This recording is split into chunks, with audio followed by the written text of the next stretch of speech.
This is an unprecedented patch. The Marvel Snap community has been suffering under the hand of the Mad Titan Thanos, and Second Dinner has said, enough is enough. For the first time ever, there will be an Infinity Stone that costs 2. That's right, the best Infinity Stone, Mind Stone, the turn 1 snap condition, is now going to cost 2 energy instead of just 1, becoming a much weaker card. Mind Stone's importance in Thanos was greatly pronounced already, and Mockingbird coming out added what is effectively a force multiplier to a card that was already often a turn 1 snap condition for the deck. One card drawing 2 more is the most powerful draw effect in the entire game of Marvel Snap, especially when the cards it draws often draw you more cards. Mind Stone on 1 likely means that you're going to be seeing 3, 4, 5 other stones that game, which of course means that Mockingbird will end up being free.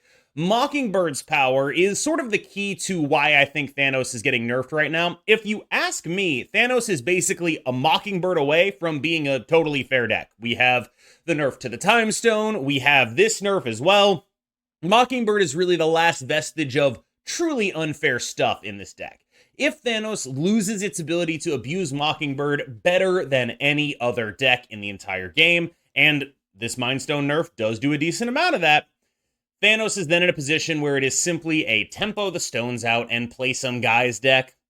Much more balanced, much more easy to manage. However, I think that I support this strategy from Second Dinner, targeting Thanos instead of targeting Mockingbird, because of just how many times Thanos has been the number 1 deck, and because of just how in every single one of those decks, Mind Stone has been the best card. It does seem like at some point something's gotta give, and I do think that while Thanos might survive through this, it will be in a greatly diminished state and due almost entirely to Mockingbird.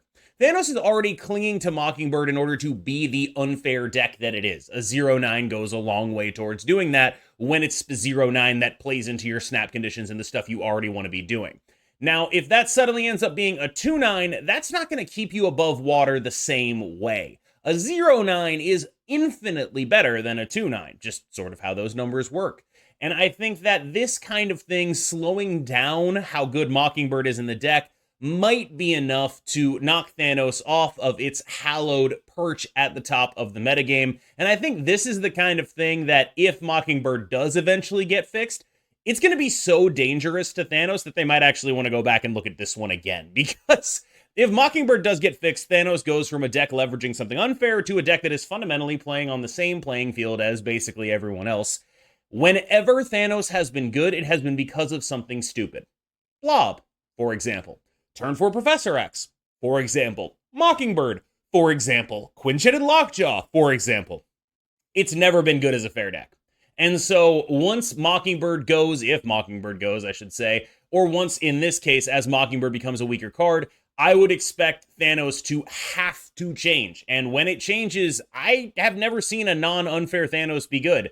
I'd be interested to see what people come up with, because that turn 4 Professor X stuff actually seems like it's mostly out, with the exception of Psylock, and we'll get to that later. Hope Summers doesn't let you turn 4 Professor X. Most of the time, Greenstone doesn't let you turn 4 Professor X now. There's not a lot of unfair stuff for the deck to leverage anymore outside of Mockingbird, so if this slows down Mockingbird, this deck might legitimately have some problems. Speaking of ramping out turn 4 Professor X's, Psylock is also seeing a nerf here. And I know a lot of people might look at this and say, why would they nerf Psylock? That seems like a crazy thing to nerf. But I actually think this nerf is a little bit genius. Psylock is basically only played in Thanos in terms of the top level metagame. And I think when I say the top level metagame, I don't mean like top 100. I mean like people playing meta decks. This is the only one that actually plays Psylock, right? And it is also the kind of card that is only ever used in those Thanos decks to do something unfair. You are using your Psylock in order to turn 4 Professor X. You are using your Psylock in order to do any number of like stupid things, but mostly, yes, turn 4 Professor X, cough, cough. And I think that that makes it a great card to hit as well. In addition, I think it's one of the stronger cards in Thanos, and it's only run in Thanos. This might look like a nerf to a card that doesn't matter. This is a card that A, is very good in Thanos, and B, is only really run in Thanos, and that, to me, makes it a great card to hit, because then you add in C, it's only ever really used to do stuff people really, really hate. The main use case of this in Thanos is like, oh, I'm gonna ramp out a Professor X, or I'm gonna like cheat out some big guy that everyone hates seeing. Like, that's what it does. It's not really there to do anything else. Long gone are the days when you were Psylocking into a claw. That's not really a thing that you're gonna see a lot of the time, and I think that's, probably a good thing, if we're gonna be completely honest. Now, Thanos still has a lot of like core powerful cards. Hope Summers and big guys is a reasonable strategy. No argument here. There's some strong stuff you can do in it, but I do think that between the Mind Stone and this, we have a good chance at making Thanos a lot worse if we build to beat it, because a lot of their best draws just got hit really hard. Mind Stone is one of their snap conditions. Turn 4 Professor X is one of their snap conditions. Both of those lines just got significantly weaker. And not only do I think that's like a good way of addressing Thanos, I think it's a good way of addressing the frustrating parts of the deck.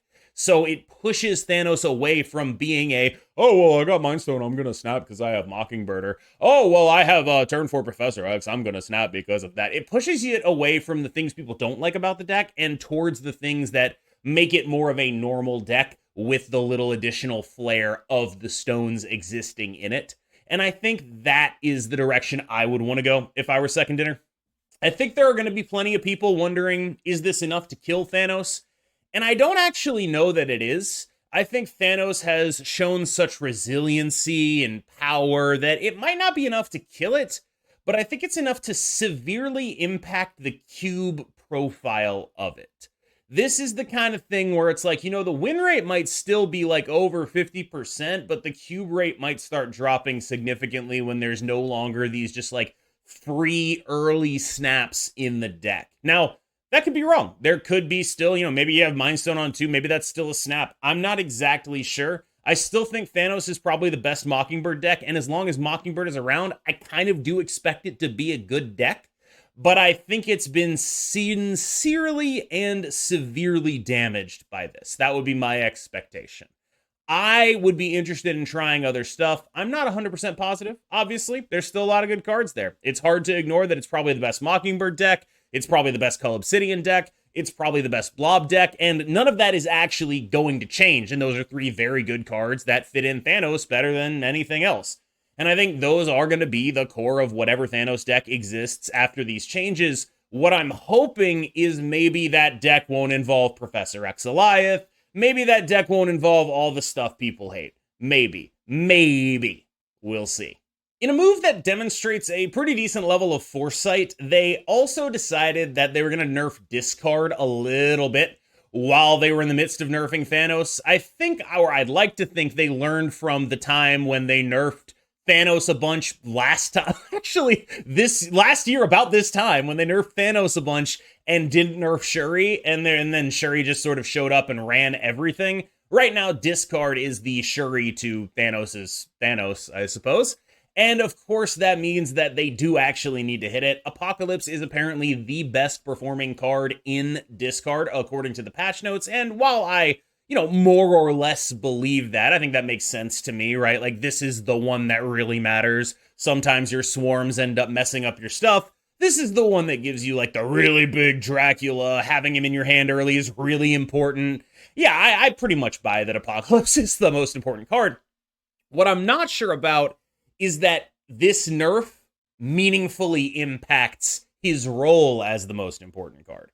I think, it's going to be just as important to see this guy in your opener. It's going to be exactly the same, and I don't even know if he gets any worse meaningfully. Like, he still ends up mostly arbitrarily large. You get, like, 2 discards and a Dracula. I mean, that guy's still 18. It's a 19 power Dracula. It could matter, but I don't think it's the kind of thing that matters all that much, especially when you compare it to what's happening to Thanos. Thanos is taking, in my opinion, a significantly harder hit in terms of getting the Mind Stone nerfed, getting Psylock nerfed, Apocalypse is an important card, but a lot of the time, he's not important for being himself. He's important because he's a glue guy. He makes your Dracula bigger. He makes it safer to play your Lady Sif. He makes it safer to play your Corvus Glaive. He's a card you want to have in your hand so you can get rid of stuff. He makes it safer for you to do all the things your deck wants to do. He gives you rewards for those things. And most importantly, he's never going to gum up the works the way a Swarm can, where like if you have a Swarm on the final turn of the game and you're like, I really wanted a MODOK because I was trying to get rid of all the stuff in my hand on the final turn of the game so I could dodge a Shang-Chi or whatever on my Morbius. Like that kind of stuff really does happen. So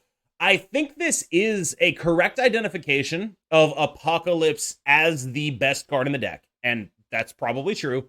But I don't think the nerf meaningfully impacts how good Apocalypse is in the deck. I would still expect it to be basically the best card in the deck. Like one of the cards you just definitely want to see.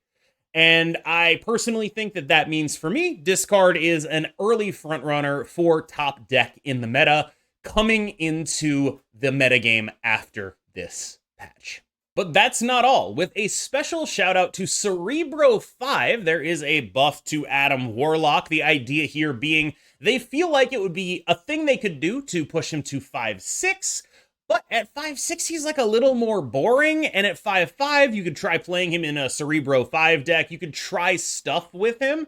I actually did note that there were no 5/5s in the game right now, or a 5/5 that wanted to be a 5/5, because like Ronan, like if you're going to sit here and tell me Ronan is a 5/5, let's be real, he's not.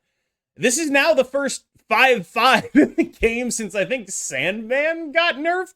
And so I'm just happy that kind of card shape exists now. I've had a rant in the chamber recently about how every 5-drop is either a Devil Dinosaur, which is like a 5/17, or a Legion, where it's like a 5/8 with some upside, and you just like weigh all the upside, and there's just a lot of competition for that. I think Adam Warlock is a sort of uniquely different shape of card there. And while I do think a 5/6 Adam Warlock would be like more worth exploring, I don't think it would make the cut. And at 5/5, I'm just kind of excited to see, like, okay, are there going to be decks that are like, yeah, I'm just going to play Adam Warlock to draw a card. Can you play him in your Cerebro5 deck? Like, people talk about Cerebro5. Like, that's kind of a deck. And drawing that extra card matters. And giving Adam Warlock extra power matters. Like, I'm interested in it. Like, I actually am interested in it. I do feel like 5/5 Adam Warlock. Don't get me wrong, you're not going to catch me dead playing Cerebro 3, but I do feel like 5/5 Adam Warlock is probably a little bit more appealing than like the other costs around it, because I don't think it makes the cut as a Legion, right? Like it would just be like 5/6, maybe draw a card. I kind of don't think there's a lot of decks that are interested in that.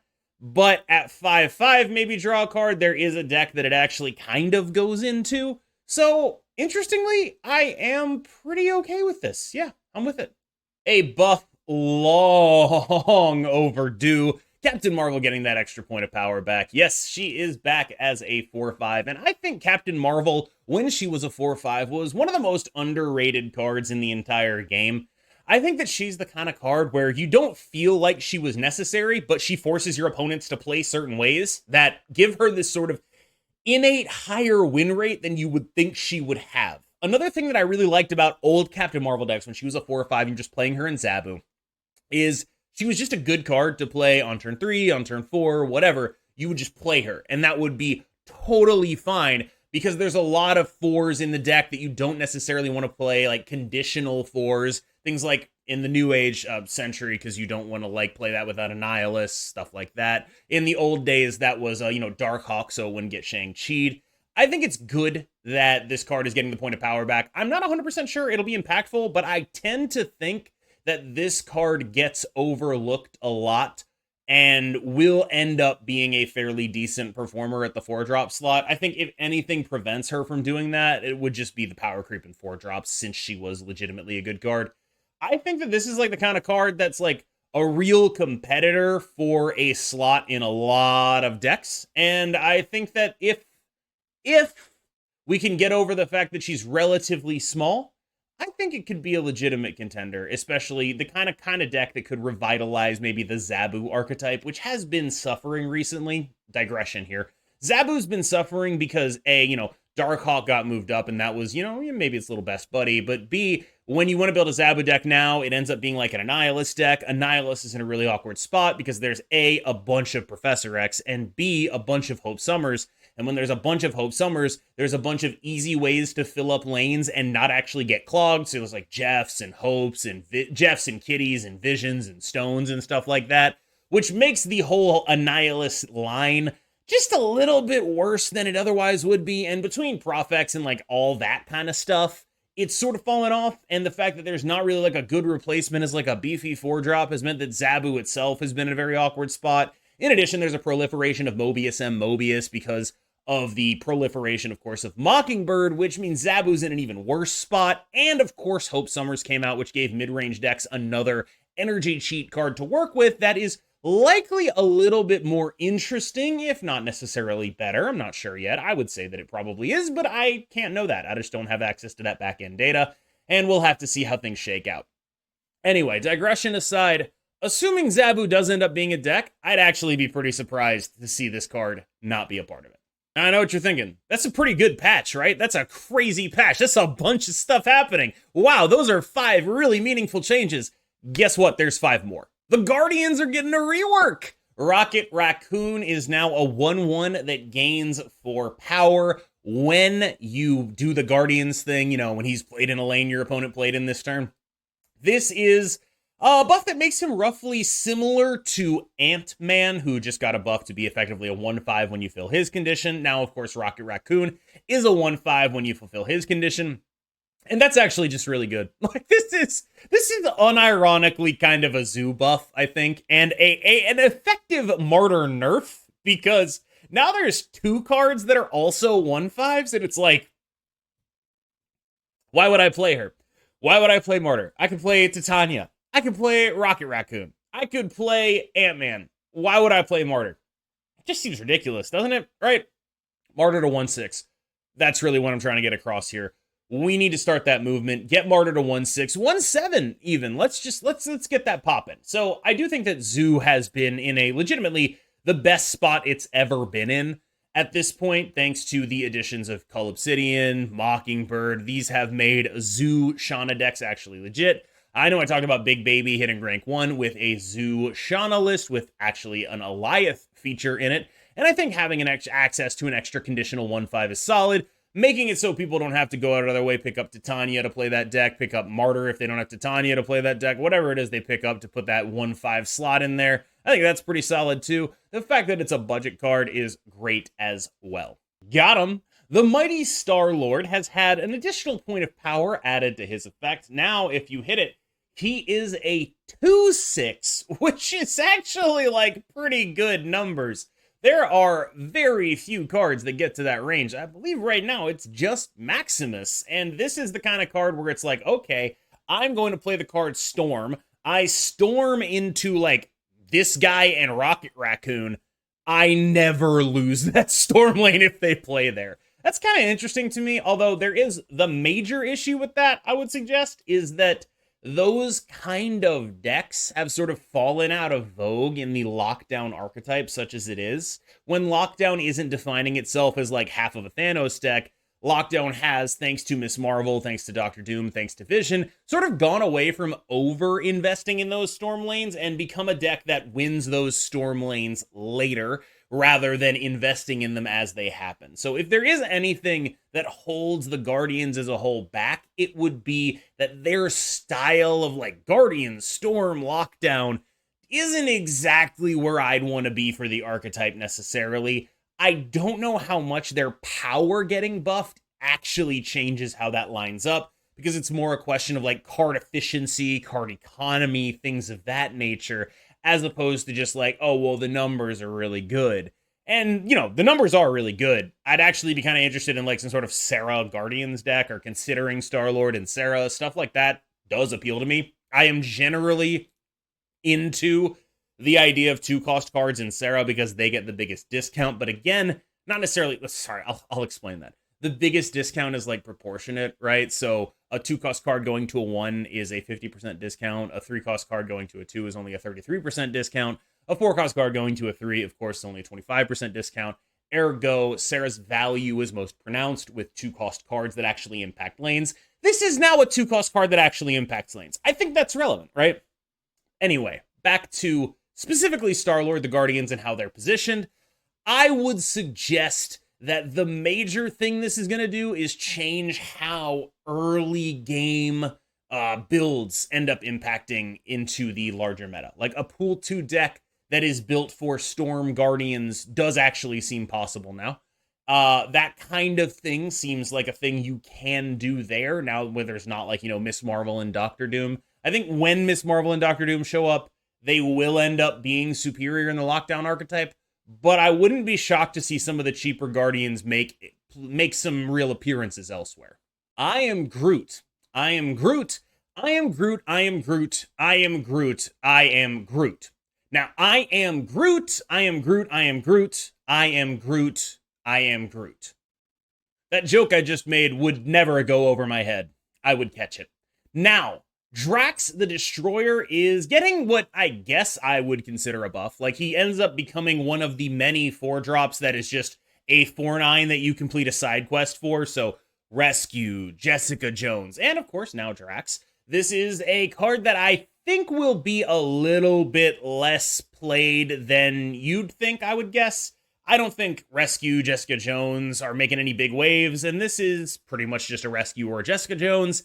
4 cost is a really crowded cost right now, and I think it's hard to justify running this guy, but I mean, there are situations where you do want a 4/9. Like, I'm not ruling it out. It's just, it's more going to be like, oh, I'm surprised my opponent got that off Coulson, than it's going to be, oh, this Drax deck is dominating the meta. I think it's going to be more along those lines, personally.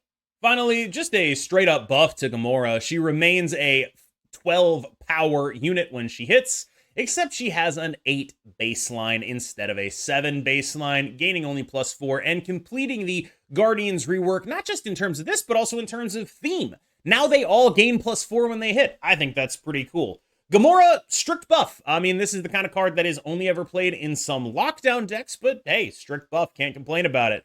It is weird to think about a card like this, though, because when you talk about, legions versus Devil Dinosaurs, there's this weird hybrid category, and I think, Gamora and Spider-Woman are pretty much those, which is they're bigger than the numbers on their card, so they can't be Shang-Chi'd some of the time, and I think that's sort of where this is at. I think most of the time, if I were playing like a Thanos deck, I'd rather play Spider-Woman than Gamora. I think, generally.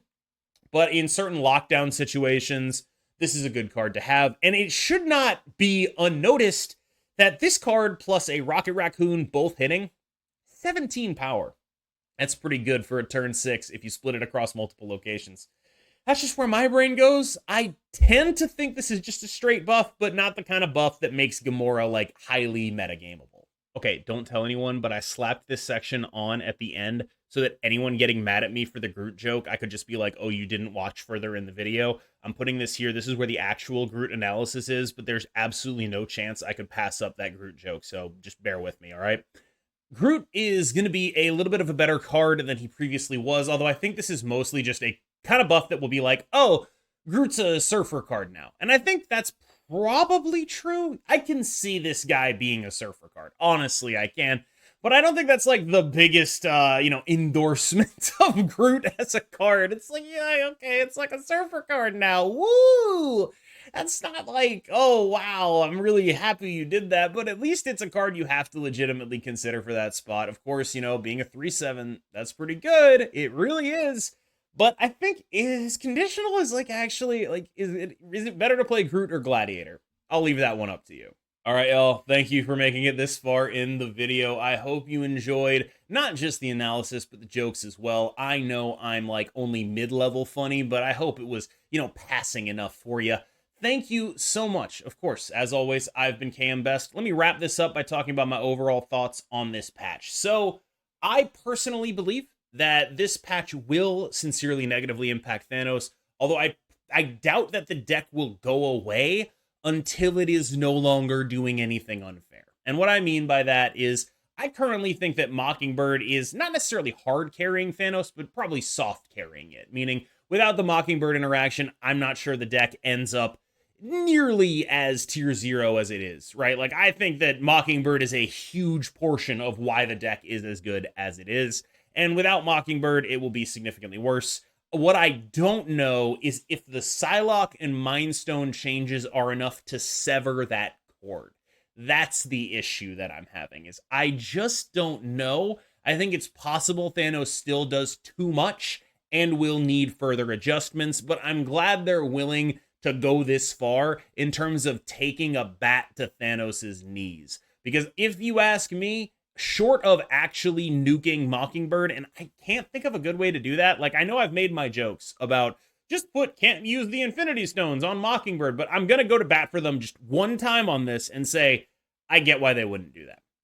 You don't want your cards that when they are released, that your whole player base looks at and are like, okay, how do I do something cool with this? You don't want to write, you can't do the cool thing on your card that does a cool thing. I get it. It's just not something you want to do. And sometimes there are greater concerns than game balance for a few weeks. I get that too. So if this means that, not killing Mockingbird for Thanos' sins, sure, I get it.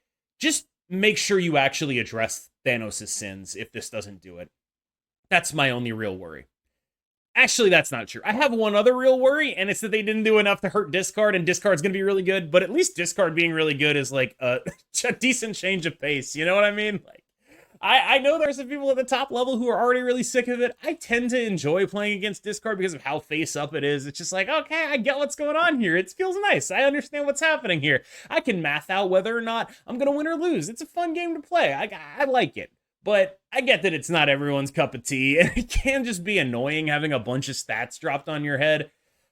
I'm generally someone who prefers playing against Discard. If I had to choose between Discard and Thanos, I would rather play against Discard. If I had to choose between playing a mirror, I would rather play Discard mirrors than Thanos mirrors right now. I think that's reasonable for me to think that. Now, I am a little worried they didn't do enough, and I talked about that in the Apocalypse section, where I just don't know if what they did actually addresses why Apocalypse is good. I believe that he's the best card in the deck. You could tell me that, and I'd be like, yeah, sure, I see it.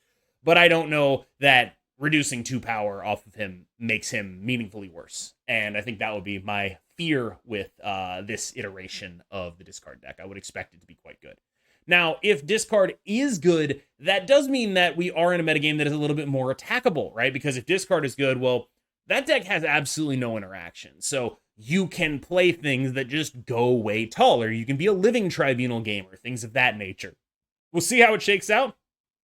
I will see you in the next one.